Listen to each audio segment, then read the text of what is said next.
Bonjour et bienvenue dans Instant H pour Histoire, et aujourd'hui nous parlerons du comics Flashpoint sorti en 2011. Léger rappel sur l'homme le plus rapide du monde, Barry Allen, chimiste travaillant pour la police qui dans son enfance a perdu sa mère dans un tragique accident encore non résolu. Un jour il est frappé par la foudre, lui donnant une vitesse surhumaine, des réflexes, des sens et une capacité à guérir renforcée. A l'aide de ses nouveaux pouvoirs, il se surnomme Flash et devient le protecteur de la ville de Central City. Il a trouvé l'amour, une famille avec les autres speedsters et des amis qui l'aident à protéger le monde. Mais alors qu'il dormait pendant son travail, une fusillade a lieu entre le héros de la ville et le joueur de flûte à l'extérieur du musée. Barry se précipite alors vers le lieu de l'affrontement mais trébuche dans les escaliers. Il y revoit sa mère Nora Allen. Il lui demande où est son père, mais il est décédé depuis 3 ans selon les dires de sa mère. Il révèle alors qu'il est le Flash, mais elle ne comprend pas de qui il s'agit. C'est le même cas pour la Justice League et Superman, ce qui place notre héros dans l'incompréhension. Mais il semblerait que Batman soit présent à Gotham City. Plus violent que vous ne l'imaginez, il n'hésite pas à torturer les malfrats afin de trouver le Joker, même pire, à tuer la vermine.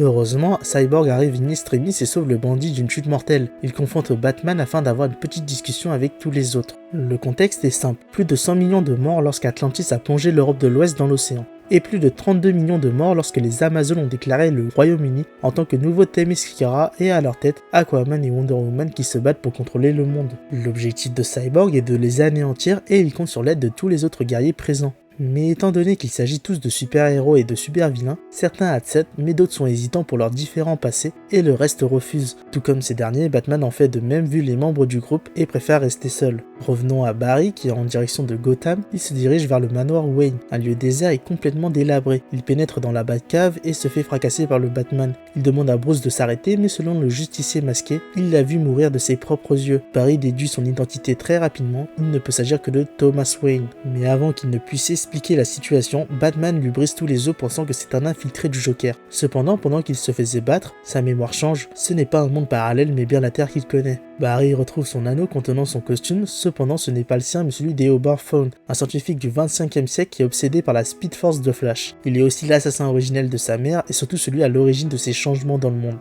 Intrigué par ce que dit Barry, Batman le questionne par rapport à son fils. Dès qu'il a su qu'il était vivant dans son monde, il n'hésite plus une seule seconde pour aller l'aider. Mais pour cela, le protagoniste doit d'abord retrouver sa vitesse. Barry va tenter de se faire frapper encore une fois par la foudre, malheureusement ça ne fonctionne pas, il finit quasiment mort brûlé. Alors qu'il est sur son lit d'hôpital, il supplie Batman de le remettre sur la chaise électrique. En effet, plus le temps passe, plus sa mémoire est altérée. C'est donc une course contre la montre, une requête que Thomas accepte à contre-cœur puis le place en position. Cette fois-ci, la foudre tape une deuxième fois et réveille tous les pouvoirs de Barry. Il est redevenu le Flash. Petit à petit, ses pouvoirs le guérissent des blessures issues de la première foudre, mais ne perdons pas de temps. Leur objectif est simple, retrouver Superman. Et pour cela, ils vont compter sur l'aide de Cyborg qui est surpris par la coopération de Batman. Le trio va donc partir à la recherche du dernier Kryptonien, caché dans une base souterraine du gouvernement ultra protégé. Ils y retrouvent un Superman tout maigrichon, coupé du monde et effrayé. Ils fuient la base tous ensemble et pour la première fois de sa vie, le Kryptonien voit le soleil et se met de manière inconsciente à voler, puis à utiliser sa vision laser touchant un de ses gardiens. Horrifié par la situation, il prend la fuite laissant le trio à la merci des agents de sécurité. Alors qu'ils luttent pour s'enfuir, ils peuvent compter sur l'aide d'Element Woman.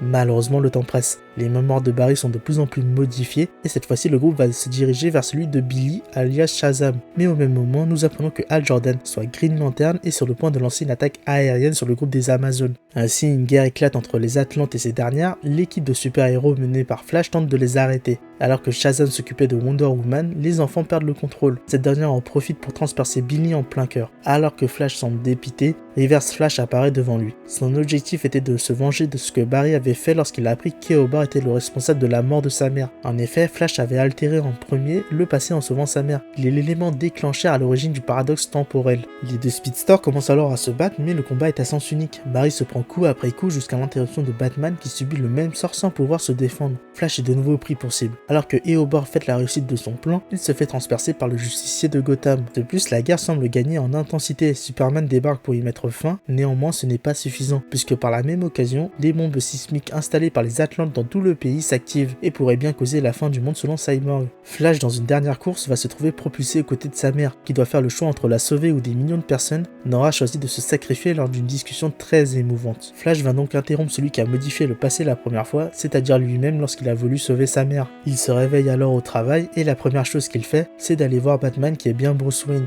Il lui raconte toute la situation et lui donne une lettre, un message adressé au jeune orphelin de la part du père, Thomas Wayne. Voilà comment se termine le comics de Flashpoint sorti en 2011 à l'origine des New 52. Avec un univers comme celui-ci, il faut que vous sachiez qu'il y a énormément d'histoires parallèles. Par exemple, laissez-moi vous raconter l'histoire de Wonder Woman. Quelques années en arrière, à Themyscira, une île séparée de notre monde, la princesse Diana a trouvé un bateau dans lequel elle compte utiliser pour partir à l'aventure. Une fois partie en mer, elle se fait attaquer par un kraken, une créature dangereuse qui s'apprête à la dévorer. Néanmoins, elle est sauvée par un jeune Atlante, Arthur, qui la soignera contre le poison du monstre. Un mois après cet événement, le peuple Amazon et le peuple Atlante ne désirent plus se cacher contre notre monde et souhaitent lutter ensemble en tant que fiers guerriers main dans la main. Cette idéologie se concrétisera par le mariage de la princesse Diana et du prince Arthur. Mais lors de la cérémonie, une violente attaque à l'encontre de la princesse a lieu. Une attaque perpétrée par l'Atlante Artemis qui arrivera à accuser le disciple d'Arthur à l'origine de cette agression. Bilan, la mort de Garth ainsi que celle de la reine, soit la mère de Diana qui a pris le coup à sa place. Et surtout la fin de l'union Atlante-Amazon. Cette histoire raconte avant tout les prémices de cette guerre sans merci entre ces deux peuples. Puis ensuite, il y aura des événements de plus en plus graves que l'on observe à travers Aquaman, puis une fois les hostilités lancées, cela se passera sous les yeux de Lois Lane.